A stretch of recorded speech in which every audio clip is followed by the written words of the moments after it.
las 5 en punto, así que vamos a arrancar con este primer seminario web. Sean bienvenidos a todas las actividades de la Semana del Diseñador Gráfico UTEC 2021, que por otra ocasión se desarrolla de manera virtual, pero eso no detiene a los estudiantes ni a los docentes de poder dar a conocer todo el talento. Así que en esta tarde tenemos a un invitado especial, al licenciado Oscar Cornejo Paniagua, a quien damos aplausos muy fuertes porque nos está acompañando con una temática muy importante y es de ponerle mucha atención porque esto es realmente algo que a los estudiantes les aporta en todas sus actividades. Es diseños de fondos para narrativas. Así que pongamos mucha atención. También la reunión está siendo grabada. Posteriormente se les compartirá también el vínculo para que puedan consultarla. Así que chicos, bienvenidos a este seminario web. Los dejo con el licenciado Oscar Cornejo. Sí, quiero agradecerles. Bien, gracias por la introducción y por la oportunidad de poder estar compartiendo el día de hoy este webinar. Vamos a hablar acerca del tema de diseño de fondos y les voy a hablar un poco desde mi experiencia desde el mundo de la ilustración y la producción de artes para narrativas. ¿Cuáles son los procesos básicos para poder crear o aprender a hacer fondos? Un poco la importancia que esto tiene, ¿verdad? En el contar historias para videojuegos, animación y todos los elementos de diseño que tenemos que manejar para poder hacer la representación de un espacio, ¿verdad? Por ahí voy a dar la explicación, voy a presentar algunos ejemplos prácticos que he hecho y voy a dejar un momento para preguntas para que las dudas o inquietudes que tengan las podamos resolver y que si durante el camino digo algo que quizás no queda claro o que necesiten que se amplíe, con todo gusto se los puedo contestar en la última. Bien, espero que puedan ver bien. Si hay algún problema técnico me avisan, ¿verdad? Para estar pendiente ahí con la parte de la representación. Por si hay algo malo, ahí estamos. Saludos a todos y gracias por toda la gente que está presente. Y como les decía, si hay algún problema técnico me avisan y vamos a comenzar. Vamos a ver diseño de fondos para narrativas. Voy a empezar un poco hablando desde mi experiencia personal. Como ilustrador, el tema de la labor del ilustrador es la creación de imágenes que sirvan para contar historias, para representar contenidos, para comunicar mensajes que pueden ser educativos, informativos, históricos, editoriales, etcétera. En el caso de las narrativas, están aplicadas a los temas de entretenimiento principalmente, que pueden ser la televisión, los videojuegos, la animación, que puede ser para web, puede ser para cine y puede ser también para otros medios tan diversos que tenemos hoy en día. Entonces, como ilustradores, nosotros somos las personas encargadas de producir el arte que va a verse en esa producción. En una producción de películas, live action o de acción real o acción viva, las locaciones son buscadas a partir de lugares de verdad. Pero también se utiliza mucho la representación de espacios a través de artes digitales, ¿verdad? Porque aunque la película sea de actores, de repente hay ciudades fantásticas, ¿verdad? O algunas edificaciones que es muy complicado construirlas en la verdad, en el mundo real. Y lo que se hace es recurrir a un tipo de arte que haga como una especie de engaño a la cámara, pero que se presente como que si esto es real. Yo les voy a hablar acerca de el tema de animación y voy a comenzar un poco con la parte de la narrativa. Primero, el fundamento importante para el diseño de un fondo lo determina la historia. La historia va a ser la piedra angular que me va a determinar hacia dónde debe ir y funcionar mi diseño. La historia principalmente va a funcionar para estructurar una historia, perdón, para estructurar la forma en la que va a ser contada el relato, y de esto podemos hablar de que puede tener una escritura a través de un guión y de otro montón de formas técnicas. Quiero comenzar con un ejemplo, en este caso es de la película de Cars de Pixar y específicamente con el tema de Radiador Spring. Y esto para los que llevaron clases conmigo le va a sonar familiar porque esa clase la comparto con mis estudiantes de ilustración. Y es que básicamente en la película vemos la historia de el Rayo McQueen, que es el novato o el carro, digamos, que está empezando a brillar dentro del mundo de las carreras, pero está teniendo una vida demasiado acelerada, como que ha perdido a todos sus amigos y está demasiado clavado con ganar.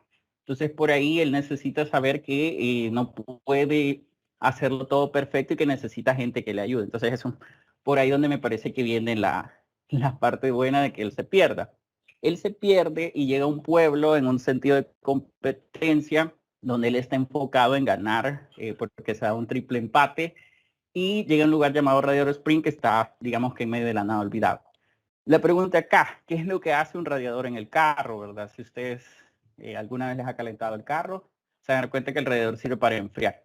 De hecho, esto que están viendo acá arriba es la tapa de un radiador. A mí me trae recuerdos de temperaturas altas cuando lo veo y básicamente es para mí una muy buena analogía de lo que la historia hace y que el Rayo McQueen es demasiado acelerado y básicamente llegar a Radiador Spring a él lo hace evolucionar y hace que él baje las revoluciones y se enfríe. Está, digamos que demasiado acelerado y clavado con ganar.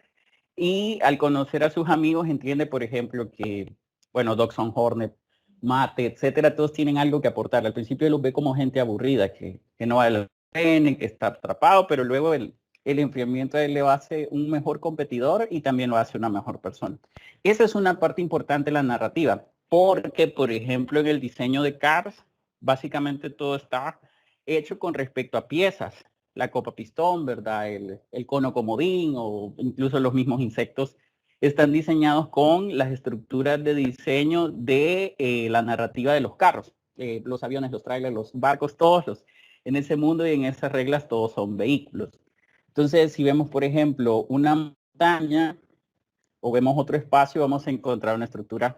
Bien, vamos a ver la parte ahora de cómo el estilo también va a formar parte importante de un diseño. El estilo tiene que ver mucho con el tipo de relato, el público objetivo del que le estamos hablando y básicamente diría que es algo bien como le dijera acorde a las audiencias, ¿verdad? Pueden ser niños, pueden ser adolescentes, público adulto y en base a eso también nosotros podemos crear estilización, deformar, pero siempre hacerlo bajo una parte técnica que funcione, ¿verdad? Estos son ejemplos de Samurai Jack y de el señor Tartakovsky, que es el creador de este contenido.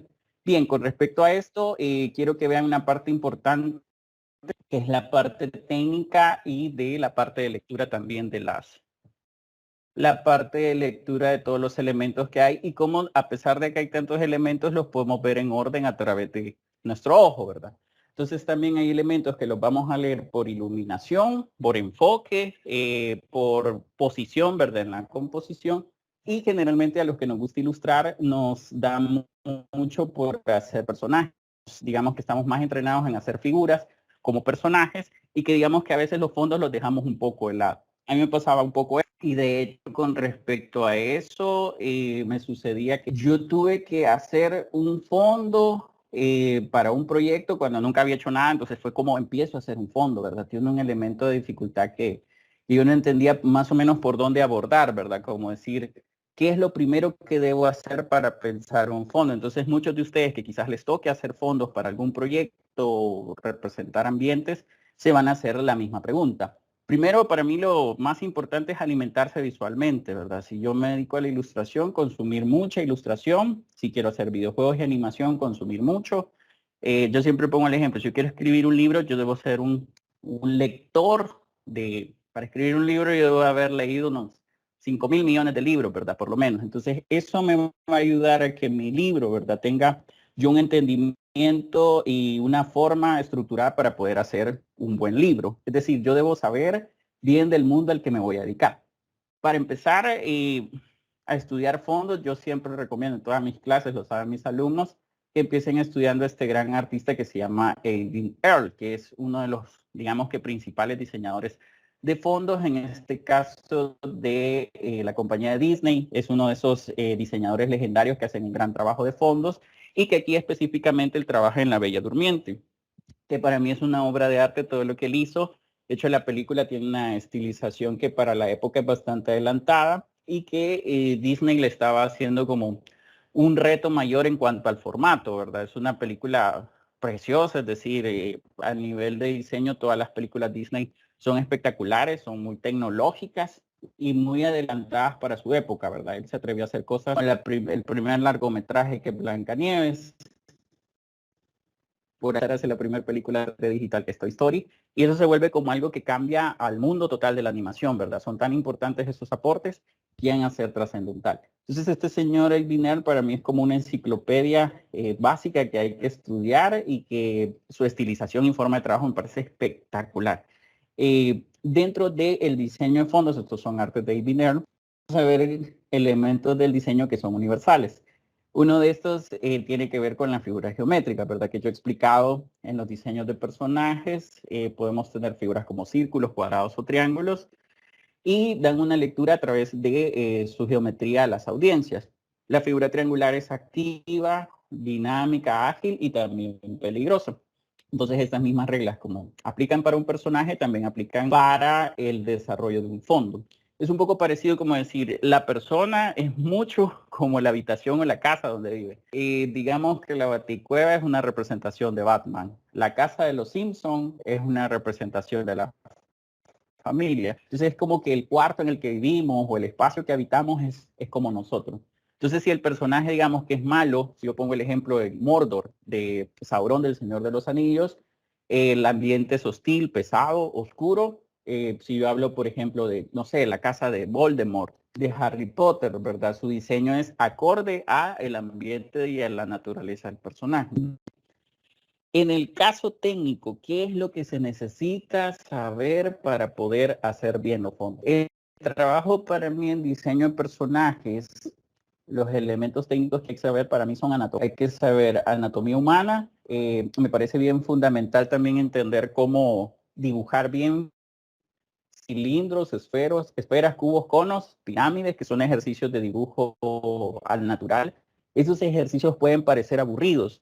Yo se los pongo mucho en mis clases de dibujo a hacer estos ejercicios porque ayudan al cerebro a entender cómo iluminar una esfera. Me puede servir, por ejemplo, bajar luces y sombras en un personaje que tenga, voy a poner el ejemplo, como las chicas superpoderosas, que son básicamente las cabezas son círculos.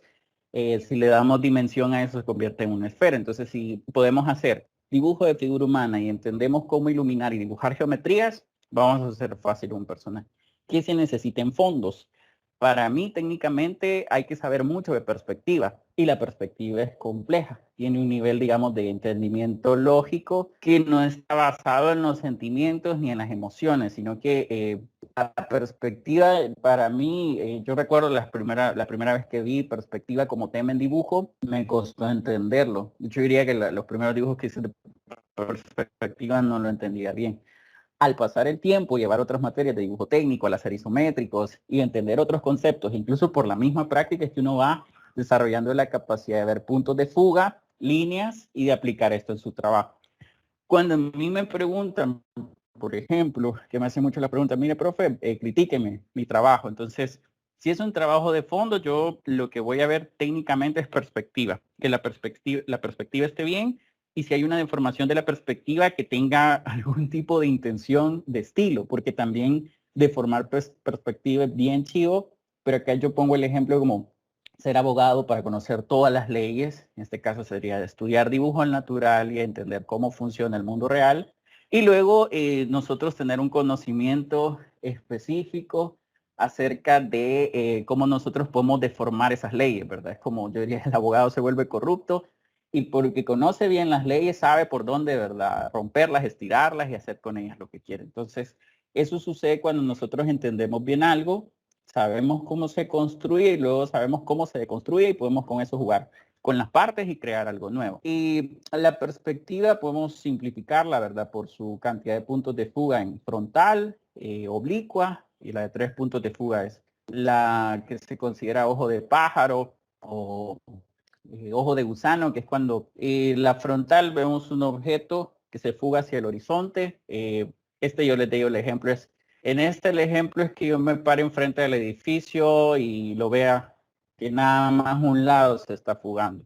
Este es cuando nos paramos en la esquina del edificio y vemos dos lados fugándose al horizonte. Y luego, la tercera es cuando estamos desde arriba o desde un punto bajo y vemos como hay una fuga, dos fugas a los lados y hay una tercera que puede ir hacia o hacia abajo. hay perspectiva de 4 puntos de fuga, hay perspectivas de 5 puntos de fuga y hay perspectivas de ojos de pez que ya tienen que ver con deformación de lente y que también algunos animales tienen capacidades de visión diferentes a las nuestras, ¿verdad? Los camaleones y otros. Hay insectos que tienen 8 ojos o visiones. Nuestra visión como humanos es diferente a la de muchas especies animales, ¿verdad? Vemos distintos colores, vemos distintas formas. Hay algunos animales que pueden ver en la noche, otros que bueno, cada quien tiene como sus características genéticas. En nuestro caso, no sé si les ha pasado, ¿verdad? El meme que hice yo cuando veo la luna y mis ojos la ven hermosa, gigante, pero ya cuando quiero tomar foto en mi teléfono se ve chiquitita y se ve más lejos, ¿verdad? Incluso cuando uno está dibujando, a mí me pasa mucho al hacer escultura, yo veo el detalle con mis ojos, le tomo foto a la pieza y me doy cuenta que tiene errores que son a veces imperceptibles a los humanos, pero que el lente de la cámara encontrar. En este caso, por ejemplo, estamos viendo perspectiva de un punto de fuga. ¿Cómo se identifica? Fácil, las líneas la delatan. El punto de fuga está por acá. Entonces, si yo empiezo a prolongar estas líneas de acá, me voy a dar cuenta que van a ir todas a concentrarse más o menos por acá. Si yo veo esta línea, por ejemplo, del escritorio, esta mesa, va hacia acá. Esta línea de repisa va hacia acá. Y con el tiempo, por ahí oigo un micrófono. Si quieren decir algo, tienen preguntas, me avisan.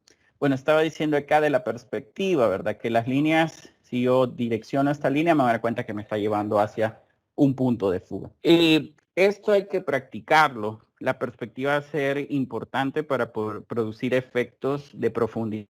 En el mundo 2D nosotros creamos ilusiones que hacen la representación de objetos en un soporte bidimensional que tiene alto y ancho. Nosotros creamos un efecto de profundidad en el eje Z, el cual es falso. O sea, nosotros estamos haciéndole creer al público que hay una gran profundidad cuando en realidad son elementos planos. La perspectiva se puede deformar, que era lo que les comentaba. Estos son artes de una película llamada Cool World, que es de Brad Pitt, que es una parte de actores mezclada con animación. Es una película que le fue mal en crítica, en taquilla, pero yo creo que a nivel de arte tiene unos elementos interesantes. No terminan siendo tan buenas, pero tienen buen arte. Entonces por ahí hay algunas que, no sé, por ejemplo, a mí algunas no me gustan las historias, pero el arte estaba interesante. Y algunas tienen muy buenas historias, a veces el arte queda un poco flojo, ¿verdad? Y para mí perfecto cuando el balance es buen arte y buena historia, ¿verdad? Entonces, estos son ejemplos de perspectivas deformadas, por ahí como haciendo el efecto de una esfera, ¿verdad? Y hacer perspectiva de este tipo es bien complejo. De hecho, digamos que se necesita conocer bien las reglas para formar. Bien, ¿cómo podemos empezar? Les decía, primero consumiendo contenido de fondos a través de ver animación, verla críticamente, analizar los colores, la profundidad. Cuando estén viendo una serie o una película, analicen la profundidad. Se han escuchado el concepto de profundidad de campo, ¿verdad? Con el nivel de detalle o definición que las cosas se presentan en un encuadre de cámara, ¿verdad? Esa es la profundidad de campo. Y en el tema siguiente, después de alimentarse, viene la parte de investigar y ver referencias. Hay muchos lugares de Disney que han sido inspirados en sitios reales, aunque sean de ficción o de fantasía, pero siempre van a estar basados en algo que existe y esa base real nos hace que sea creíble. En ese sentido, nosotros podemos hablar, les voy a enseñar, por acá tengo un archivo y quiero ver. Saludos a todos, de repente oigo micrófonos. Al final voy a dejar una parte de, ¿cómo se llama?, de preguntas, por si quieren. Les decía al principio que voy a dejar como la estructura ahorita, voy a explicar, luego voy a enseñar ejemplos y al final voy a dejar una parte de preguntas para que podamos responderles sus dudas. Bien, estas son de mis clases, me puse a hacer un proceso de diseño de fondos. ¿Cómo empezar? Bueno, ya les dije, primero alimentarse visualmente, luego hacer una investigación, y esto en todas mis clases los pido, es hacer mood boards, que son básicamente imágenes de referencia. No creamos de la nada, nadie crea de la nada, eso es imposible. Nuestro cerebro es un disco duro que necesita archivos. Para poder crear algo nuevo, necesitamos ver la realidad. Entonces, yo puse aquí un ejemplo basado en volcanes del Chalco. Este es el Chaparrastique de San Miguel. Y por ahí yo me puse un poco a jugar con mis estudiantes hicimos aquí la investigación, buscamos referencias, armamos este pequeño mood board, que es una recopilación de imágenes que me van a dar insumos de color, de perspectiva, de forma. Si yo quiero dibujar un volcán, necesito ver volcanes, ¿verdad? Y nos pusimos a hacer experimentos, que en este caso son miniaturas. Las miniaturas son el primer paso para comenzar en un formato pequeño. En este caso yo les digo hacer un dibujo de unos 15 o 20 minutos en blanco y negro. Se puede hacer con lápiz, con lapicero, se puede hacer con la tableta, se puede hacer en el iPad, se puede hacer donde usted quiera. Y si no tiene todos esos elementos, agarra un papelito y un lápiz y ahí se pone a hacerlo, ¿verdad? Nada complicado. Lo que comentaba la perspectiva. Yo siempre voy a hacer la recomendación de que el primer paso para iniciar sea a la hora de dibujar, establecer la línea de horizonte. La línea de horizonte es ese punto, ¿verdad? Donde se da la separación de la tierra y la superficie, en este caso sería el cielo. Como cuando vamos a la playa, ¿verdad? De repente, voy a poner aquí el ejemplo, está por ahí la playa. Imaginemos que estas son las olas del mar y por ahí, sí, la arena. Eso sería la arena y aquí las olas, ¿verdad? Y por ejemplo, aquí al fondo pudiera haber un sol, por ejemplo, ocultándose ahí en una escena, pero la línea de horizonte es esto. Esta es la línea de horizonte. Y básicamente a partir de la línea de horizonte nosotros podemos crear un punto de fuga. Entonces yo siempre en mis clases digo, lo primero que debemos hacer a la hora de hacer un thumbnail o cualquier arte es establecer un punto de fuga y con este punto de fuga nosotros empezar a crear la ilusión de profundidad, que eso va a ser fundamental, ¿verdad? Que a la hora ya de empezar a dibujar, yo diga mi punto de fuga está acá y esto me permite hacer una mejor representación del espacio. Esto es una parte también de tener bastante repetición.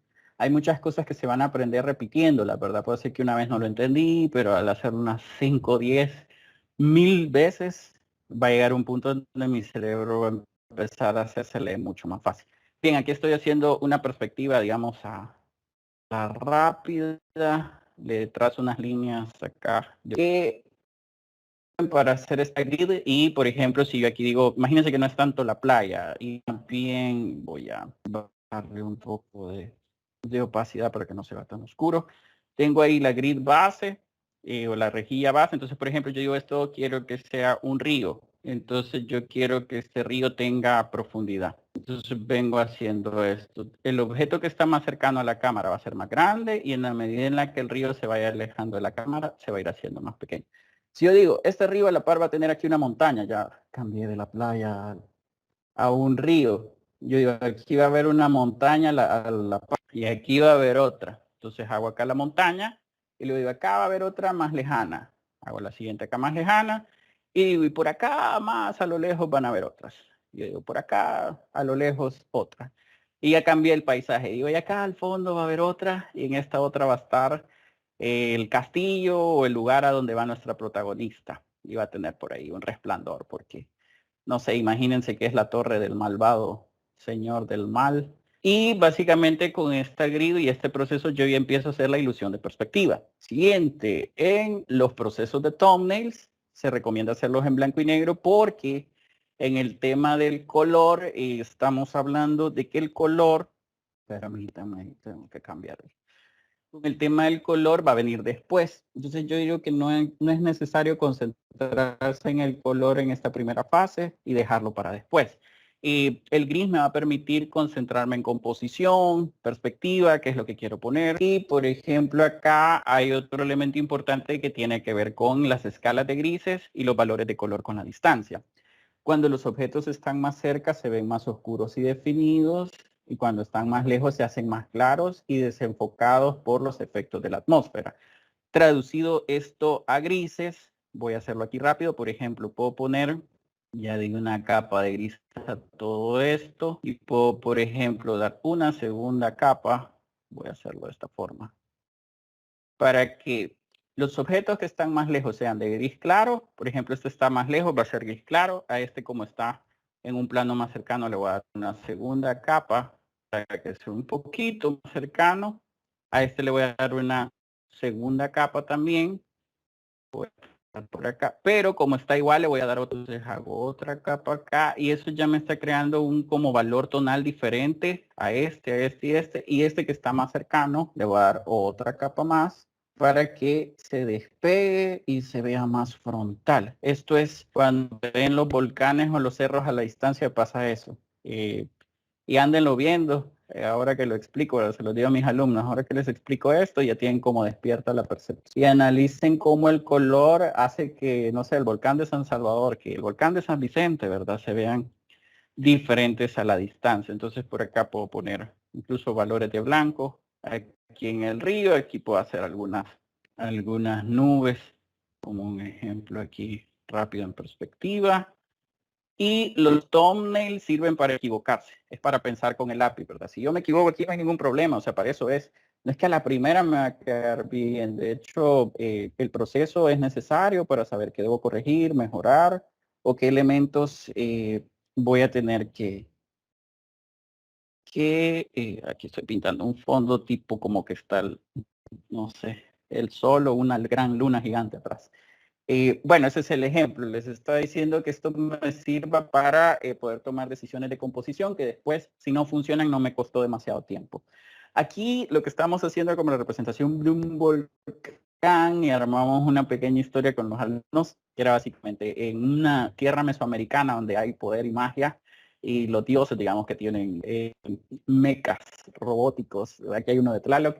Entonces ya están viendo de que llega una invasión ovnis, llegan a abducir al volcán, entonces estos son ovnis y por ahí lo armamos con los estudiantes. Otra idea que se nos ocurría, llegan unos dragones voladores a pelear contra los ovnis, es decir, vienen los ovnis, pero de repente invocan a Quetzalcóatl y al poder meca de Tlaloc y tiene un gran robot de escultura gigante, entonces agarra vida y que empieza ahí la historia. Entonces con eso empezamos a hacer estos thumbnails. Entonces son procesos que en blanco y negro, en miniatura, de hecho el thumbnail es una miniatura, puede ser fluido. Y decía aquí, por ejemplo, dos guerreros dicen, mira lo que está pasando ahí en el volcán, están unos ovnis y allá va Quetzalcóatl allá a defenderlos.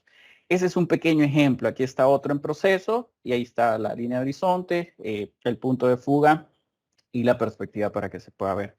Le puedo enseñar un segundo. Este iba por otro lado. Este es una mezcla de Mesoamérica con estilo cyberpunk, que sería como una mezcla de los mundos antiguos con algo de ficción moderna, que se puede hablar de máquinas o de elementos industriales mezclados con civilizaciones antiguas. Es bien interesante hacer esas mezclas de viejo, nuevo, como caos, orden, porque la vida lleva como esos componentes mezclados, ¿verdad? Como la luz y la oscuridad. De aquí surgió la idea en esa misma clase también de hacer un elemento, por ejemplo, ¿verdad? Las ruinas del Tazumal, la estructura aquí de la pirámide y que en medio está pasando un San Salvador posapocalíptico Mad Max, que se trata más de, permítanme acá con... Aquí está la línea de horizonte, el punto de fuga, entonces decíamos, un bus a lo Mad Max, ¿verdad? Se imaginan, hay una ruta interdepartamental que vaya pasando ahí por Chalchuapa, y este también que puedan volar, ¿verdad? Entonces, a la par del Tazumal hay una comunidad con, aquí no está todavía tan definido, quedó muy a boceto, pero decía una comunidad de multifamiliares, de gente viviendo en zonas urbanas, a la par de las pirámides abandonadas. Entonces, decía, esto va a tener grafitis, alambre de púa y un montón de cosas propias de la narrativa, digamos que elíptica. Por aquí salió otra idea de hacer una pirámide. Vean cómo a partir también de manchas y de valores de grises se va haciendo ese tema que les decía, ¿verdad? Que por ejemplo, si algo está más cerca, se puede trabajar con colores más oscuros y con el contraste de estos tonos, ¿verdad? Por ejemplo, este es un río que yo estaba por ahí pintando. Yo le puedo poner valores de blanco para que se cree como una especie de profundidad y que tengamos esa ilusión, ¿verdad? De que hay un elemento más lejano y uno que está más cerca. Entonces, esa es como una clave importante a la hora de hacer las miniaturas. Entonces, estos son ejemplos de miniatura que les quería compartir. Por ahí lo voy a... Entonces, mood boards para ver imágenes de referencia y luego hacer miniaturas que me sirvan para hacer una previsualización y pensar con el lápiz.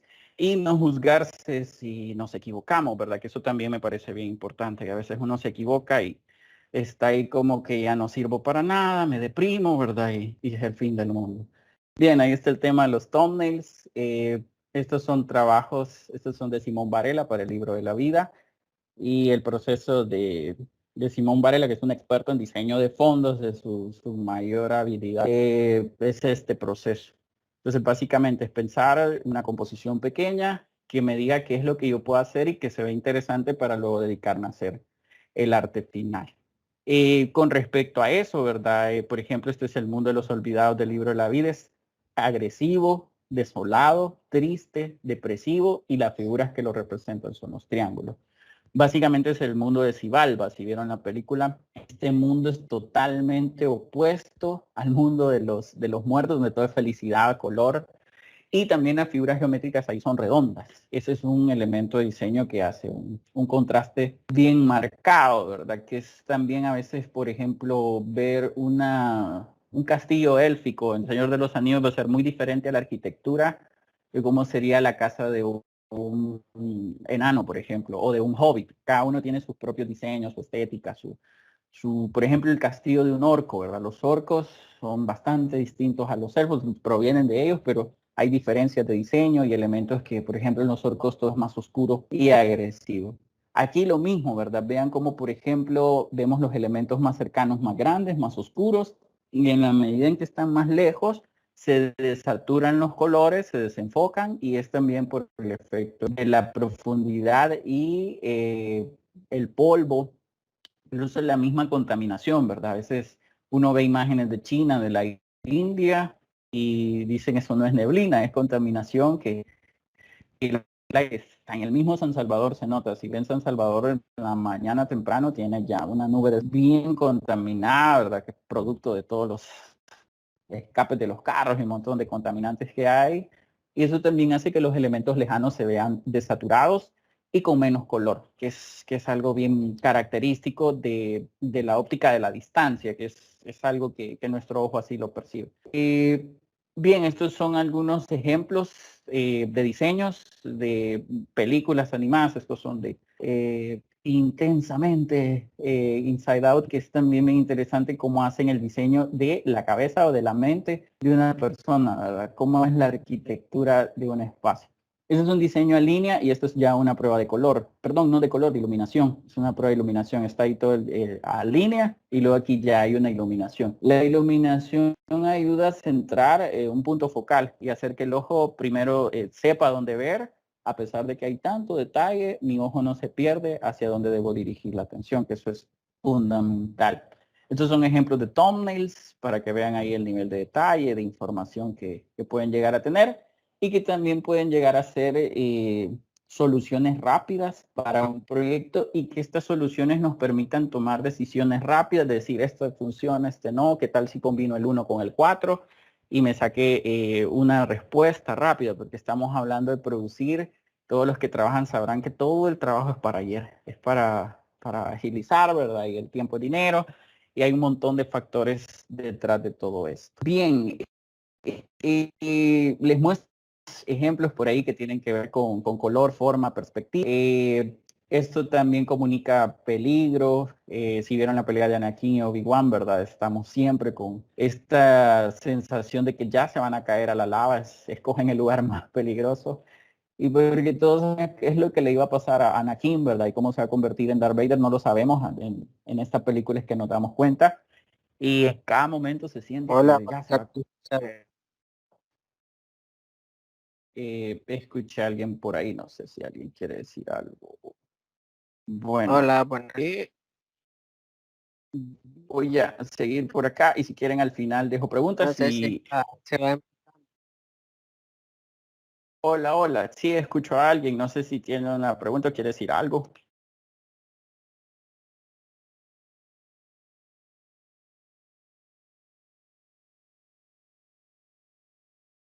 Si no, al final dejamos para las preguntas, ¿ok? Y para los comentarios.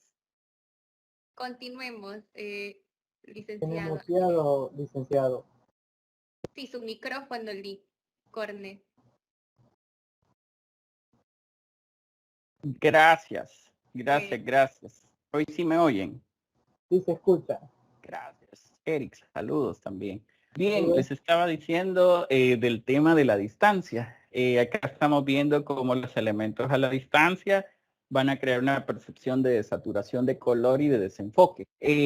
No siempre va a ser así, hay variables, ¿verdad? Que tienen que ver con color, con iluminación. De repente el sol puede hacer que este elemento esté más iluminado que el de adelante porque el sol ahí pega. De hecho es bien interesante, en el atardecer se ve esto. Me parece genial que vayan por la calle criticando la perspectiva, las luces, el color, y que activen esa percepción, ¿verdad? Sobre todo los que nos dedicamos al arte, el ojo nuestro es súper agudo. Para mí el ojo del dibujante es el más agudo que pueda haber. Lo mismo acá, ¿verdad? Vean cómo las montañas más lejanas se hacen más claras y las que están más cercanas son un poquito más oscuras. En color, eso sería que, por ejemplo, esto podría ser un verde más oscuro y esto, digamos, con una paleta verde azulada se tendría que ver como un verde más desaturado, que la desaturación tiene que ver con el nivel de intensidad que un color tiene. Y aquí está este ejemplo, ¿verdad? El mismo objeto, digamos que si está cerca, si el objeto es negro, ¿verdad? Estando cerca se vería así. Y el mismo objeto, si yo quiero crear la percepción de distancia o lejanía, se iría volviendo más pequeño por la distancia y se empezaría a desenfocar y a difuminar y su color se desaturaría. Si esto fuese color, por ejemplo, esto es rojo, en la medida en la que se va alejando se volvería un rojo grisáceo y un rojo grisáceo más claro, como significando de que está mucho más lejos en la distancia. Es lo mismo acá, ¿verdad? Ven aquel árbol y vemos por acá esta estructura más oscura y luego los elementos que están hasta atrás se vuelven más claros. Les voy a enseñar unas ilustraciones para que vean ese pequeño ejemplo que comentaba. Acá está. Estas son de el de mi cortometraje stop motion de asteroides. Y aquí está el elemento. Es un fondo del personaje, va en su moto recorriendo el asteroide, está en el espacio exterior. Y digamos que hay elementos, él está llegando a la casa de su vecina que tiene un jardín y cae chatarra por ahí. Entonces, aquí lo que estamos viendo es como una especie de plantación extraterrestre con luces y sombras y el mismo principio, ¿verdad? Lo más cercano oscuro y en la medida en que los elementos se van alejando, se van desaturando, estos que están atrás están desenfocados. Pero aquí además tenemos que en la historia están acercándose hacia un sol, entonces hay un elemento de que la luz ya se les está volviendo más intensa y la temperatura del ambiente se está volviendo más caliente. Entonces esto es un poco para que vean como la aplicación del color en este ejemplo. Les voy a mostrar otro más. Así que vean. Permítanme, ahorita vuelvo a abrir. Y les voy a enseñar aquí también el ejemplo. En los videojuegos es bien claro, por ejemplo, en los plataformers. Voy a poner el ejemplo de Rayman, Mario Bros. Uno siempre sabe en qué plataforma se puede parar. Y en la medida en la que la plataforma en la que yo me puedo parar es más definida, el color es definido, saturado, y los elementos que están atrás, por ejemplo, este nivel de color del personaje es el mismo que el de la plataforma. Pero los árboles que están atrás tienen un valor de color desaturado y más claro que me hacen entender al ojo de que está hasta atrás. Un buen diseño no se explica, se vuelve intuitivo y las personas rápido le hallan. Es como la interfase o la experiencia de usuario de cómo él encuentra soluciones rápidas. Un videojuego es igual, ¿verdad? Es como que debe ser rápida las mecánicas y la forma en la que el jugador le va hallando, ¿verdad? El sentido. Entonces, para eso se nos crean tutoriales o algún tipo de infográfico, de diseño de interfase, que es labor de diseñadores, ¿verdad? Y que se nos haga todo bien entendible e intuitivo. Que eso nos sucede también cuando vemos nuevos programas. Bien, les quiero enseñar acá otro ejemplo. Quiero ver, les voy a enseñar lo de las referencias. Aquí quiero mostrar ejemplos de referencias, por ejemplo, de ambientes urbanos como San Salvador, ese es el centro, el mercado central, ahí lo están viendo, este es desde el edificio 1, se ve la iglesia del Calvario, la catedral y los techos del mercado. Me encanta ese paisaje, es uno de los paisajes que más me gusta porque voy al mercado central a comprar plastilina epóxica Y uno de mis rituales al ir a comprar, antes eso ya no lo hago, ir a comprarme un manguito verde con limón, sal y chile y comérmelo viendo esto. Me encanta ese paisaje, o sea, en los techos mohosos y todo, el centro de San Salvador. En base a eso, esa iglesia me parece preciosa, para mí es una de las iglesias más hermosas del país. Y tiene una vista espectacular. Ya por acá creo que tengo una foto. Ahí está. Estas son fotos de mis viajes al centro y me encanta. Esta es una iglesia que me fascina. Y porque a veces no tengo demasiado tiempo libre, pero quiero hacer un montón de proyectos con respecto a ambientes del país. Entonces les quiero mostrar uno donde por ahí se me dio la posibilidad. El año pasado estaba haciendo artes para el Comic Con y mi idea era hacer trabajos de representación de los héroes en Cibar. Entonces quería hacer una mezcla. Dije, este año quiero hacer como que los superhéroes vinieron a El Salvador, como el multiverso de Spider-Man, que a partir como de que se da como una falla de los universos, como que se cruzan, entonces de repente, que sucede mucho como en Rick y Morty, por ejemplo, o en la DC Comics, que los personajes están en una tierra, luego van a otra, e imagínense como un El Salvador alterno, ¿verdad? O un mundo alterno y que los superhéroes del mundo que siempre están en Estados Unidos o en Japón o en estas grandes ciudades aparecieran por error en nuestro país. Entonces de ahí me surge una idea. Estas fotos las tomé por ahí en esos viajes que les comentaba. Me surge esta idea que el año pasado nos pedían un sketch. En este caso me dieron un tema y el tema era Spider-Man,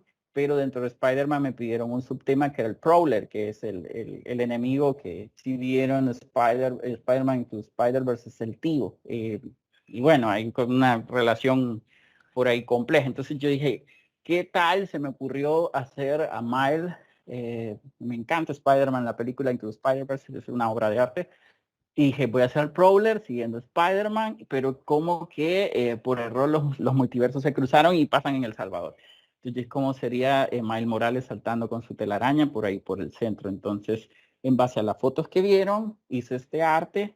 Aquí les estoy enseñando un poco el proceso rápido. Hice una composición basada en la foto y a partir de eso empecé a representar el color en ese proceso de boceto.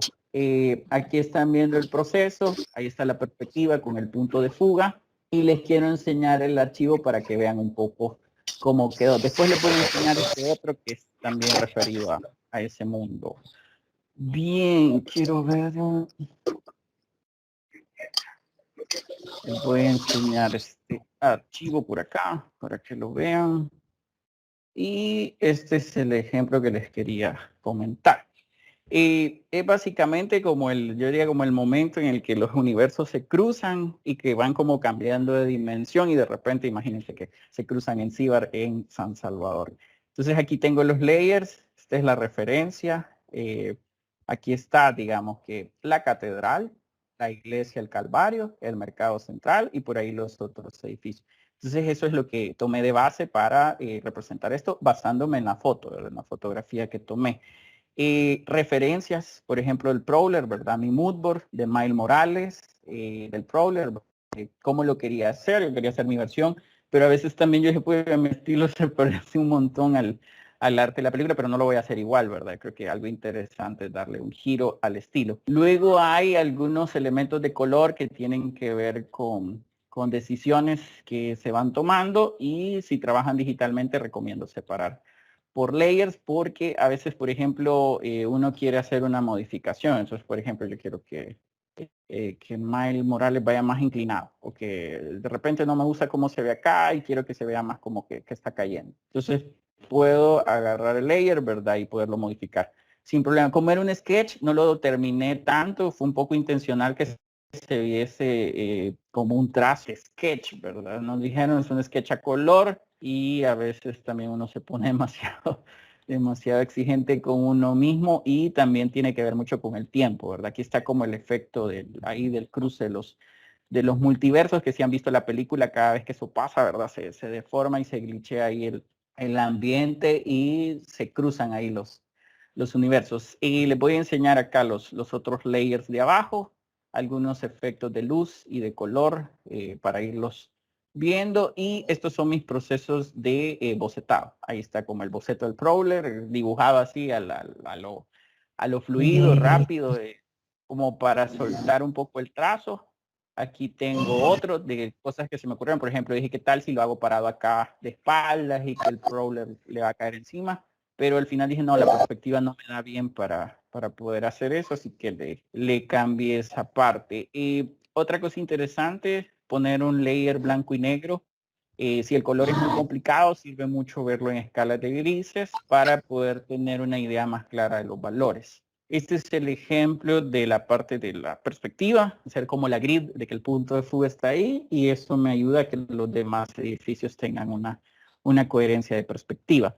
De ahí depende del acabado que uno le quiera dar, ¿verdad? Hay diferentes tipos de acabados. Tengo por ahí también separados los layers. Y tiene un poco el efecto como el glitch que se hace cuando se cruzan los multiversos. Entonces por acá los tengo separados también. Y por ahí también la ventaja de poder hacer esto es que lo puedo modificar.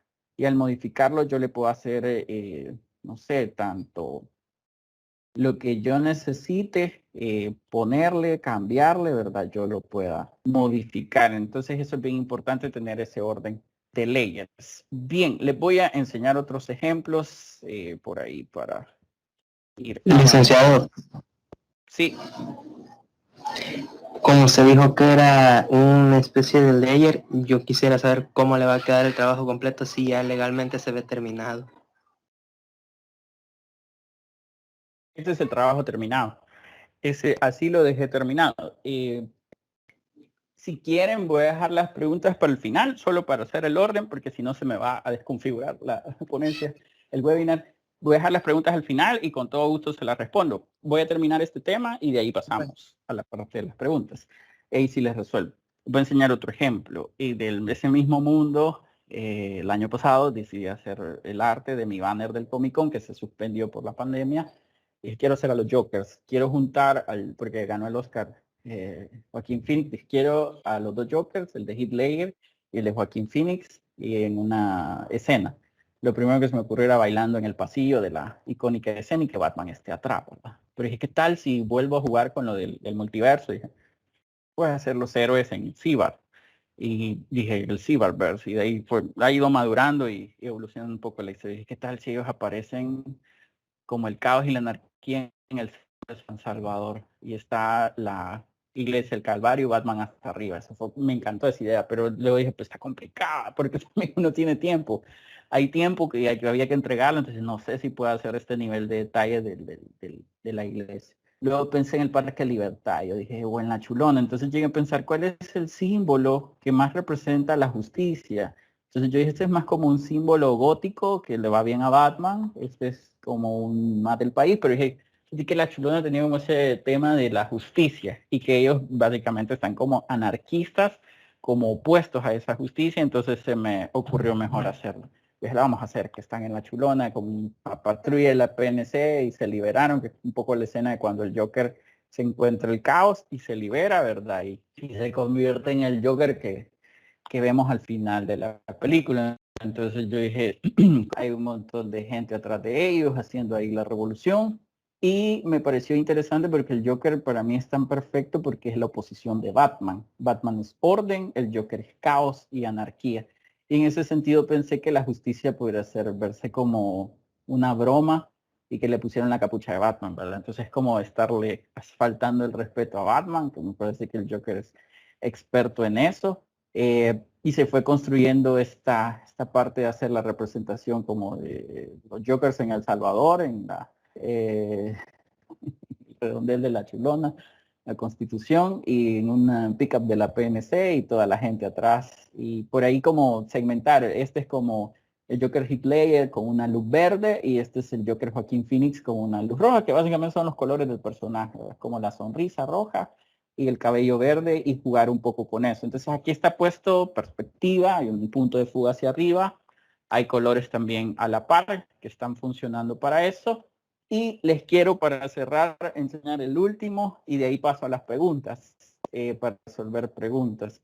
Dentro de los mismos proyectos, hace tiempo creé unas esculturas para una historia, y decidí recrear, es como El Salvador del Mundo, como un personaje, como un superhéroe. Y dije, como un superhéroe que se enfrenta a monstruos. Me gustan mucho las historias de monstruos, han visto Godzilla y King Kong, son kaijus, que es término japonés que significa monstruo deforme o criatura deforme. Y yo no sé, la escena, uno está en el mar y se imagínense fuera saliendo ahí Godzilla en el puerto de La Libertad o en Acajutla o no sé, ahí en el, ¿cómo se llama? El Golfo de Fonseca. Y también pensando cómo sería un kaiju o un monstruo en San Salvador. Entonces por ahí se me empezaron a ocurrir estas ideas y hacer la representación del Salvador contra un monstruo. Es como el superhéroe enfrentándose a un monstruo. Hice estos primeros artes, ahí está que están en la ciudad de San Salvador. Y luego los modifiqué, le puse más trabajo. Aquí ya está puesto en práctica, les decía, la perspectiva, los valores de grises, la catedral es como que está en el centro, como que el Salvador del Mundo es un héroe y el monstruo viene atrás, ¿verdad? A atacarlo. Entonces por aquí está puesto en práctica todo eso que les comentaba. Ya les voy a enseñar por ahí los archivos digitales para que vean cómo está trabajado. Este otro también representado así como en la ciudad, ven el volcán de San Salvador y luego está el monstruo que se dirige hacia él. Estos diseños fueron una parte cuando decidí diseñar monstruos muy inspirado en Stanislav Beksinski, en H.R. Giger, que son para mí geniales. Stan Winston también, que en el diseño de monstruos lo van a ver mucho en películas de terror, me parecen súper chivos. Y hay de todo, ¿verdad? Y hay una gama bien interesante. Los de Guillermo del Toro también. De hecho, es toda una estructura de diseñar monstruos. Es un tema súper interesante. Estas son como mis versiones de seres monstruosos. Entonces aquí le trabajé más. Esta es una primera versión. Todo está igual, no se ve profundidad. Pero aquí sí decidí jugar más con los valores de grises, exagerar la luna, componérsela atrás, como para que se vea el círculo, ¿verdad? Y el enmarcado por la luna. Y luego el tema del cielo y del personaje que se le va acercando, ¿verdad? Que se sienta que hay una profundidad donde se ve el departamento de San Salvador.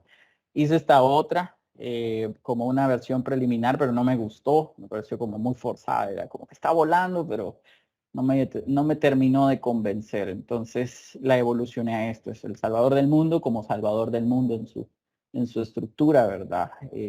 Ahí por galerías en el Salvador del Mundo y el monstruo, la amenaza llegando a él, ¿verdad? Es como el versus. Entonces por ahí es el que les quiero mostrar en Photoshop un poco para que vean. Quiero ver. Para que vean el proceso. Este es otro proceso, es un proceso, digamos, de fotografía. Es una mezcla estoy experimentando con eso, de fotografía de esculturas. Les voy a enseñar, por ejemplo, colorear esto sería en análogo manual, sería como ponerle una veladura o una tinta encima aguada, o un acrílico aguado, una acuarela aguada, para darle un color ambiente. Aquí en programas digitales le podemos dar algunos medios de fusión como overlay o jugar con el efecto que queramos. Entonces es una atmósfera roja. Yo quería que se viera así, de peligro, ¿verdad? Aquí tengo separado el layer de la figura del círculo. Intervengo las fotografías para darle la iluminación que quiero. Entonces por eso tiene como una iluminación respondiendo a la composición. Ahí está el otro personaje, los edificios, por ahí layers de degradaciones con neblina, volcán, nubes, y ahí van cada uno, ¿verdad? De los layers. Les voy a enseñar otro, este es el segundo.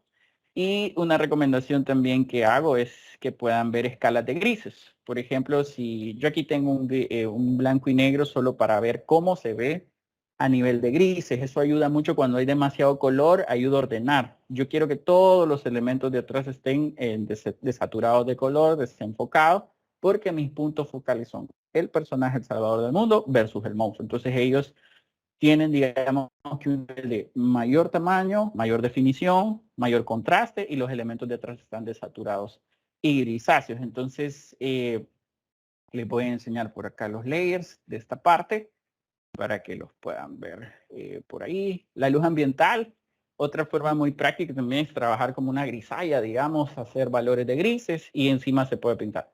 También se puede hacer full color de un solo, lo cual es lo correcto.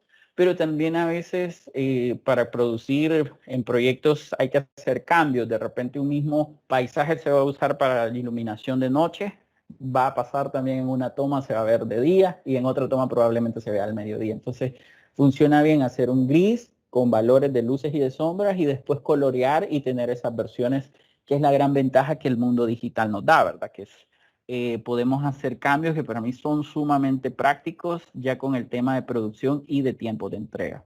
Entonces aquí tengo los elementos por separado, tratamiento de sombras, es decir, por ejemplo, la luz la está dando la luna, entonces ahí a la escultura yo le hice un tratamiento de sombras, los edificios, los layers, ahí para que vean, y por acá está, por ejemplo, el layer de acá, la neblina. Ven ahí la neblina, entonces se la quito, y ese efecto de neblina me sirve un poco para hacer que el volcán se vea que está más lejos. Yo pudiera colorear esa neblina, ¿verdad? De repente yo quisiera que hubiera una neblina de color, por ejemplo, yo digo que haya una neblina amarilla. Entonces me vengo acá a la herramienta, puedo hacer un nuevo layer, neblina amarilla. Y con la herramienta solo hago esto y ahí está la neblina amarilla, está muy fuerte, está muy amarillosa, entonces la puedo editar. Entonces de repente me dicen, quiero que se vea una atmósfera más que pudiese ser en este caso contaminada, ¿verdad? Que voy a poner el rojo encima. Y ahora ahí los edificios, la sombra, una referencia, quiero ver aquí otra neblina, y ahí está. Entonces, por ejemplo, ya esto yo ya le di un color amarillo, como decir que el fondo de atrás se vea de tal color. Entonces, ese es un ejemplo por ahí de cómo ustedes lo podrían hacer con la posibilidad de tener grises. Yo puedo ir editando según el color que quiera. Bien, voy a seguir mostrándoles el tercero. Es este de acá y es el mismo proceso, como la representación de la profundidad, la perspectiva y los diferentes layers que la van, como les dijera, componiendo un layer de color. Y lo mismo aquí yo, por ejemplo, podría hacer, vamos a ver este layer. Aquí tengo una neblina en degradación. Aquí en medio pudiera jugar y poner neblinas de colores. Una neblina verde, por ejemplo. Entonces me vengo acá, agarro el color verde, un verde así radioactivo, y tiro ahí, por ejemplo, el degradé. Entonces, por ejemplo, yo pudiera jugar con algún medio de fusión, veo ahí cómo reacciona, ¿verdad? El cambiarlo con screen, color dodge, linear dodge, etcétera, lighter color, y cada uno va teniendo una forma de fusión de color diferente. Algunos se meten en los blancos, en los grises, otros afectan más a las sombras. Y algo que me parece importante es que funcione, pero que no llegue tampoco a ser demasiado llamativo. Entonces le puedo bajar opacidad, por ejemplo, y hacer, aquí esto siento que está muy claro. Aquí creo que esto necesita ser más oscuro. La ventaja, super ventaja digital es esto, ¿verdad? Que yo puedo, por ejemplo, duplico ese layer y lo voy a oscurecer, por ejemplo. Oscurezco por ahí. Y por ejemplo, si yo quisiera eso, hacerle algún otro efecto, ¿verdad? Que quiera, lo puedo hacer. Aquí está pasando algo, voy a, por ejemplo, si quisiera bajar la intensidad de la neblina ya del borrador. Permítanme. Ahí está. Le puedo bajar, por ejemplo, la intensidad, que no sea tan oscuro. Entonces, puedo venir, que estoy haciéndolo con el mouse y que tengo la tableta. Le puedo barrar, ahí le borro un poquito. Y ya con eso le hago una variación de color. Bien, este es un ejemplo por ahí que estoy mostrando, ¿verdad? Para que vean cómo funciona. Y esta es la parte de los ejemplos prácticos. No sé cuánto tiempo llevo que me agarra de hablar y hablar y hablar.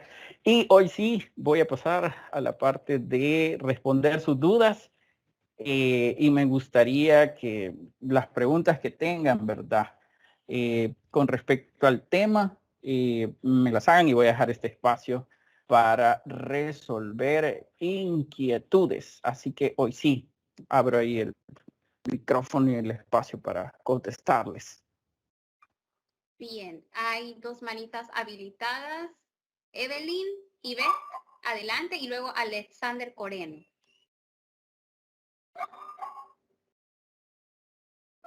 Adelante, pueden hacer sus preguntas, mis estimados. Evelyn.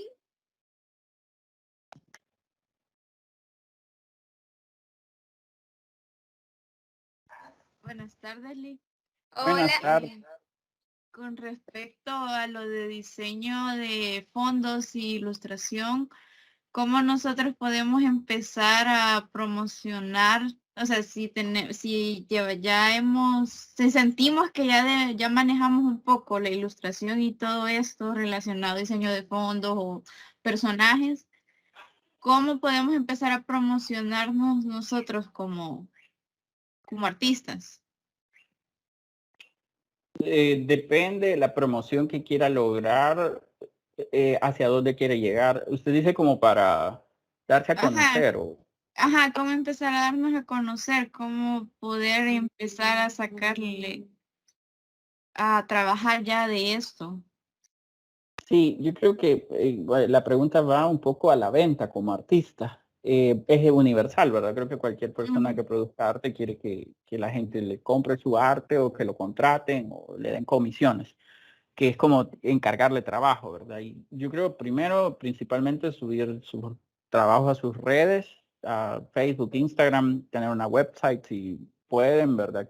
Lo más ideal, tener una website, tener sus redes con su trabajo. Muchos reclutadores y gente lo ve por eso. Lo que sucede es que cuando uno comienza, solo le da like la tía, ¿verdad? Mis dos tías y tal vez mi vecino o algún amigo, pero cuesta un poco a veces que lo visibilicen y viene la depresión porque no tengo likes, porque la gente no. Yo creo que lo primero es subir su trabajo, curarlo, ver, seguir a gente profesional. Creo que generalmente eso es la primera fórmula, como admirar a alguien, ver cómo lo hace y en base a eso poder usarlo como ejemplo. Luego subiría curando, intentar tener la mayor cantidad de calidad posible en mi trabajo y tratar de enfocar mi trabajo a lo que quiero hacer. Si quiero hacer fondos con tipo infantil de ilustración, hacer mucho de eso.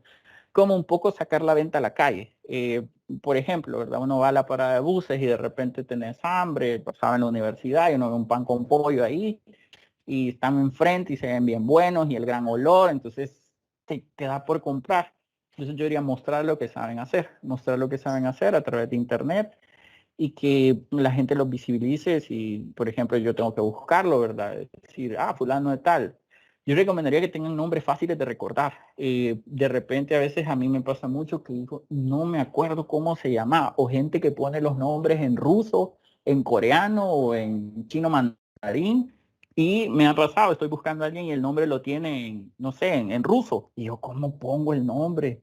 Y no lo hallo. Y me digo, puya, está mal porque no es fácil de ubicar. Así que esa para mí sería la recomendación. Esto es pues para todos, no solo para fondos, sino en diseño en general, productos también, ¿verdad? Y que yo creo que si su proyecto es honesto y tienen un mensaje que comunicar a la gente se va a conectar. Sea lo que sea que hagan, va a haber alguien a quien le guste y también va a haber gente a la que no le va a gustar, y tengan mucha fuerza porque en las redes sociales hay mucho frustración, y en el mundo los humanos tenemos mucha frustración y sufrimiento. Y creo que las redes sociales permiten hacer una proyección de eso. Entonces siento que hay como que la mala vibra de un mal día que te fue mal y la gente se desquita en los comentarios de las redes. Entonces hay gente que opina sin saber, y yo creo que cuando alguien no sabe del tema, para mí no sé, que no se les caiga el mundo si alguien les dice que no son buenos y no sabe de ilustración. Creo que es importante que tengan retroalimentación de gente que sí sabe para que les dé buenos consejos y cosas que siempre se van a poder mejorar. Bien, no sé si hay otra pregunta. Adelante, Alexander Coreno. Adelante, puede Hola, ser Lick. Hola, Alex. Aquí Bueno. aprovechando una sola vez, ¿verdad? Para lo de Ajá. la evaluación. No sé, bueno, ya le he comentado bastante sobre el problema de que tengo a la hora de, bueno, no es tanto el problema del color, sino que, pues, el tiempo, ¿verdad? Obviamente para hacer una ilustración, digamos, una bien tallada, o a la hora de manejar los ambientes, estar de noche o madrugada, se tiene que elegir un color, ¿verdad? Pero no sé si, bueno, usted se ha dado cuenta, ¿verdad? Que he cambiado como 3 veces los colores, pero sí sé que a la hora de buscar una referencia, ¿verdad? Ahí puede elegir colores, pero a veces yo, en mi opinión, ¿verdad? Me siento un poco como que, copié un color de esto, copié un color del otro, ¿verdad? Y a veces hago ilustraciones que me vienen a la mente y solo meto colores, ¿verdad? Y ya después estoy cambiando y un solo desastre. Pero algún consejo, digamos, para elegir, como para buscar una paleta de colores que me corte el tiempo de estar buscando como referencias. No sé si me da a entender. Sí, es como resolver el color que quiero para mi proyecto y que sea como en el menor tiempo posible y que no me complique tanto. Algo así te entiendo. Que créeme que es lo que todos queremos. Es como decir, a mí me pasa lo mismo, es decir, pensar en que lo que yo quiero lograr me salga de la mejor forma. No sé si a eso se refiere tu Sí, pregunta. Liga, a eso me refiero, que a veces pues tengo ideas, ¿verdad? Y las pulo, obviamente el liner sí se mira Sí. bonito, ¿verdad? Y todo eso. Ajá. Pero a la hora de poner los colores, sí, bueno, lo que más me pasa es que cambio los colores 3 veces, digamos. Voy Ajá. cambiando tonalidad, entonces sí, a veces tengo, pues, en el dado caso la anterior evaluación, que eran 3, y sí me consumió bastante tiempo eso bueno, tuve tiempo hice eso anteriormente, pero sí me tardé bastante a la hora de cambiar esos 3 colores, ¿verdad? Porque es trabajo doble, por decirlo así. Sí. Sí, lo que te pasa es común a todos como artistas, nos pasa. A mí personalmente creo que es cuando, yo creo que es bien importante que tengas claro lo que quieres comunicar. Por ejemplo, yo quiero que mi representación de este ambiente o de este fondo tenga la luz del atardecer de las 4 de la tarde, por poner un ejemplo. Lo primero para mí va a ser buscar cómo se ve el sol a esa hora y buscar referencias. Eso es siempre se va a tener que hacer. Sacaría una paleta lo que quiero. Yo a esto le llamo definir el destino. Es como hoy voy a salir, pero si no sé a dónde voy, puedo terminar perdido en un lugar peligroso. Entonces es primero a dónde voy a ir, con qué vehículo o en cómo me voy. Puedo llegar a pie, puedo llegar en bus, tengo que llegar en taxi o en Uber, tengo que llegar custodiado porque ahí nadie entra, qué sé yo.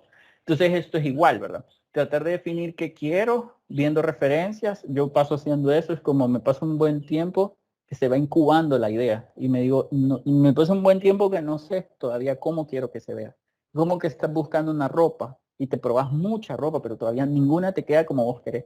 Hasta que de repente sin querer allá, esta camisa me encanta. Que nos pasa con la ropa viejita? Se te arruina y esa camisa ya te quedaba bien, que los zapatos se sentía tan cómodo tu pie, pero se mueren. Entonces, me parece importante ver referencias y lo otro que tenga bien claro, si yo quiero narrar una escena nocturna y que esa escena nocturna se vea agresiva, buscar una paleta de color que me comunique eso. Con respecto al color es complejo. Hay un montón de elementos de la iluminación, de la hora, de los objetos y te va a llevar tiempo. Esto, yo no me considero un experto en color. Sí estoy coloreando y todo, pero hay gente que tiene un manejo del color espectacular. Y otra cosa que me parece importante es copiar, o sea, copiar, de repente pintar un paisaje de una foto, copiarlo. Si de repente yo lo que hago como artista siempre vas a querer mejorar tus piezas. El archivo del digital está ahí y hay errores siempre. Yo paso viéndolos, siempre guardo un archivo, saco una versión, lo veo, descanso el ojo y de ahí lo paso viendo y me lo despedazo yo solo. Digo, está mal, encontrar errores. Digo, está mal la perspectiva, este valor de color está mal, este textura está mal. Se te da mucho cuando el ojo descansa y ya después ves los errores. Entonces después hago otra versión corrigiendo eso y así progresivamente hasta llegar a ver cómo yo quiero ese arte. Siempre hay una fecha de entrega. Cuando el proyecto es tuyo, que es súper chido, para mí más relajante y ahí me puedo equivocar y tengo menos estrés, pero cuando estoy en una entrega, yo sí soy de la filosofía de experimentar con mis proyectos para que cuando yo me equivoque en un experimento no importe, pero ya cuando estoy en un proyecto pagado con mucho estrés, nada de experimentar, ahí sí me voy a lo seguro que es producto de todo lo que he practicado y ahí sí no puedo experimentar. Es como decir, en el torneo voy con el equipo titular, en los amistosos puedo probar a la banca y puedo probar jugadores, pero el propio día del partido y de la final voy a poner a mis titulares tigres, ¿verdad? Entonces eso, y tener paciencia porque lo que te pasa es común y siempre igual que hacemos algo se puede mejorar, nos queda esa sensación. Bien, no sé si hay alguna otra pregunta, otra duda. Creo que sí hay una pregunta más de Alejandra Varilla Salguero. Adelante. Hola, buenas tardes. Mi pregunta va hacia como, o sea, cómo elegir un estilo de ilustración, porque en mi caso, o sea, no tengo uno definido, o sea, no sé si está bien eso o definitivamente siempre tenemos que encontrar nuestro estilo para ilustrar. No, con respecto al estilo, hay un montón de... yo como ilustrador sí considero que el estilo, para mí es interesante ver algo nuevo. Casi todos los proyectos de animación y de videojuego, el estilo se convierte en un elemento de innovación. A mí me pasa mucho ya con cosas por mi edad. Hay un montón de cosas que ya me aburrieron, como más de lo mismo. Entonces se crean tendencias. Hay tendencias como está de moda tal cosa y casi todo mundo dibuja eso. Entonces llega un punto en que yo está chido, pero ya como, ya como que aburre. Entonces yo siempre he pensado que es chido ver algo diferente y cuesta. Con respecto al estilo, es la pregunta más recurrente que hay. Yo creo que todos los que producimos cosas tenemos un estilo en lo que hacemos, querramos o no. Yo creo que hay, por ejemplo, el hiperrealismo, que es la realidad, ¿verdad? Hay gente que hace hiperrealismo porque el hiperrealismo, digamos, que es algo que no va a pasar de moda. Es como la figura tal cual, ¿verdad? Pero a mí sí me parece que el estilo me hace un interés de cómo alguien interpreta una figura humana, la deforma y me crea algo. Entonces, para mí se han visto este estilo como de manguera de caucho, de Cuphead o de las caricaturas de los, por ahí de la década de los 20, 40. Se ve interesante, me gusta mucho también los estilos como CalArts, los de Pixar, Tim Burton, pero el estilo va a venir haciendo, o sea, ustedes hagan, van a haber patrones recurrentes que se van a repetir y eso para mí es el estilo, en color, en forma, en temática y en la medida en que lo repiten lo van a ir limpiando y lo van a ir mejorando. Sí me parece importante que si a mí me gusta mucho dibujar árboles, por ejemplo, y los primeros árboles no me salen bien, después de hacer tantos árboles va a haber un momento donde me van a quedar bien. Yo creo que considero que el estilo es interesante en la medida en la que me aporta algo nuevo, que esto es para mí lo que ando buscando, como una estética nueva, que yo diga, wow, qué chido, es como cuando hacen un remake de una historia, que es el nuevo Batman, el nuevo Joker, pero ¿quién me va a aportar este nuevo actor? ¿Qué diferencia va a tener Joaquín Phoenix con respecto a Heath Ledger? ¿Cómo Heath Ledger va a superar? Me acuerdo de eso cuando Jack Nicholson había sido el Joker. ¿Cómo Heath Ledger va a ser un Joker mejor que el gran Jack Nicholson? O sea, cada uno ha sido tan bueno que cada uno tiene lo suyo. Y su estilo, su forma, su particularidad. Pero a mí el estilo es ese conjunto de cosas que te caracterizan y que viene dado por tu personalidad y por las cosas que haces. Practiquen mucho, el estilo no va a surgir de la nada. Yo siempre pongo la referencia de que quisiera invocar a los dioses de la ilustración en la puerta del diablo y llevar a todos los ilustradores, decir, estilo baja y manifiesta en este chico o esta chica, pero no es así, solo se da trabajando y haciendo. Y hay dos caminos para mí, el de trabajo para servicios profesionales, donde te adaptas al estilo del proyecto, que para mí es ser camaleónico, es como ser un actor, de repente me voy a trabajar dramas, de repente me voy a comedias y puedo cambiarme. Y hay gente que se dedica solo a un género y está bien. Y de repente hay gente que tiene un estilo que funciona bien para productos, para camisas, para prints, y venden eso. Me parece chivo. Pero son personas que venden sus productos por sus colores, por su estilo y está bien. Y luego hay otras que se tienen que adaptar. Por ejemplo, si estás trabajando para un producto infantil, un proyecto infantil, mi paleta de color debe ser para mi público objetivo. Y en ese caso uno va desarrollando el estilo con la práctica. Entonces dibujen, hagan, yo les recomendaría que empiecen haciendo lo que les gusta y si les sale un trabajito, aunque sea sencillo, con algún familiar o alguien, háganlo, pero empiecen, aunque sea con algo chiquito, pero comiencen. Entonces, ¿cómo aprendo? Haciendo y equivocándome y analicen sus errores. ¿En qué fallé en esto y cómo lo puedo mejorar? ¿Y cómo puedo hacer que esto ya no me vuelva a pasar si es que tuve un problema? No sé si hay otra pregunta. Sí, finalizaremos con la pregunta de Ernesto. Adelante, Anthony y Ernesto. Gracias. Buenas tardes, Deli. Por empezar, me gustaría saber qué, no sé, si ocupó una técnica por el estilo así para poder diseñar sus dibujos. ¿Cómo? Perdón, le pregunto si ocupé alguna técnica. Ajá, de estilos en el dibujo, o sea, porque hay diferentes tipos de caricatura, ¿verdad? Entonces no sé cómo se le llamaría a ese arte que usted ha diseñado. Al estilo o a la... Creo que te entiendo cómo se le llamaría al tipo de estilo o de técnicas que usé. Fíjate que para mí hay varios. Yo ahí mostré varios artes. Yo diría que es, por ejemplo, el que mostré El Salvador del Mundo es cartoon. Como te dijera, el estilo también tiene que ver mucho con los presupuestos y tiene que ver con qué tanto dinero hay para el proyecto.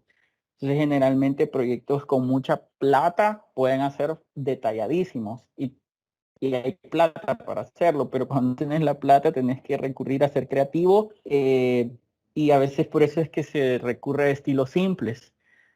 Porque ya cuando te das cuenta que la producción es tan grande, un estilo simple te va a ser más práctico. Es como las tarjetas de presentación print, ¿verdad? Que son cuadradas, pero que son fáciles de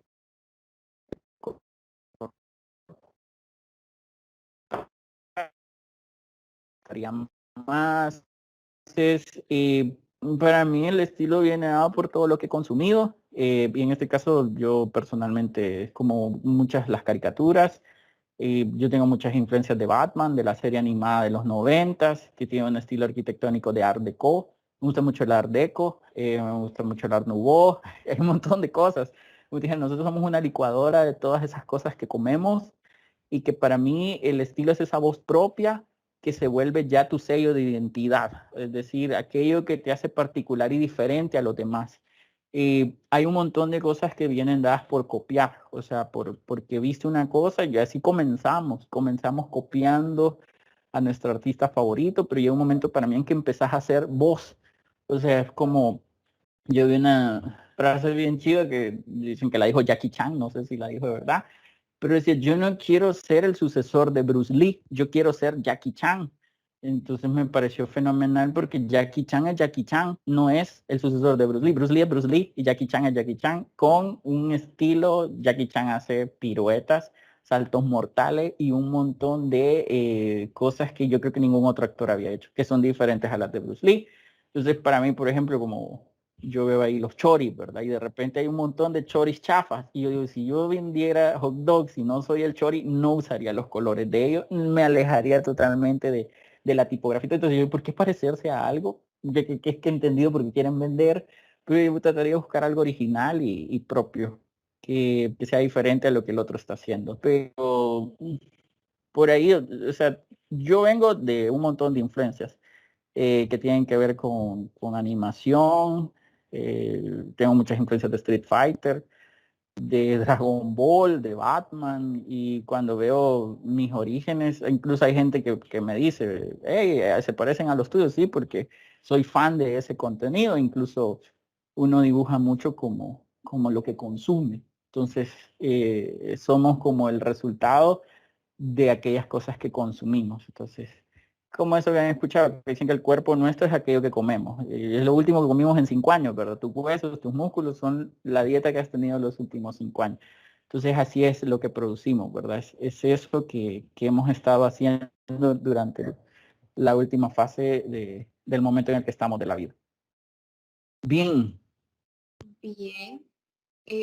Agradecemos a todos los chicos. Yo creo que estas han sido todas las preguntas y también agradecemos al licenciado Oscar Cornejo. Muchas gracias por este seminario web con una temática tan buena para ellos. Esto les hace crecer y muchas gracias, ¿verdad?, por habernos dado de su tiempo. Así que le agradecemos infinitamente y gracias también a todos los invitados. Ha sido grabado este seminario web para podérselos compartir a todos. Gracias, también nos han acompañado varios docentes del área de diseño. Agradecemos el apoyo, licenciada Cecilia, licenciado Eric García, licenciado Román Cabezas, también licenciado Freddy, que estaba conectado hace un momento, y por supuesto a todos los estudiantes de diseño que se interesaron por escuchar al licenciado Oscar Cornejo. Pasen una linda tarde-noche. Cuídense mucho y pendientes de las otras actividades porque hay otros seminarios web muy interesantes de temáticas diferentes, así que les invitamos siempre que estén pendientes. Éxitos a todos. Cuídense mucho. Bye, chicos. Pasen linda tarde-noche. Feliz tarde. Gracias a todos, saludos a todos los que escribieron, a muchos alumnos ahí, que son un gran montón. Saludos a todos y gracias por prestarnos esa hora de su vida. Saludos a Rosa María. Gracias, Rosa María. Y está Saludos a presente todos. también. Abrazos a todos. Me da gusto verlos.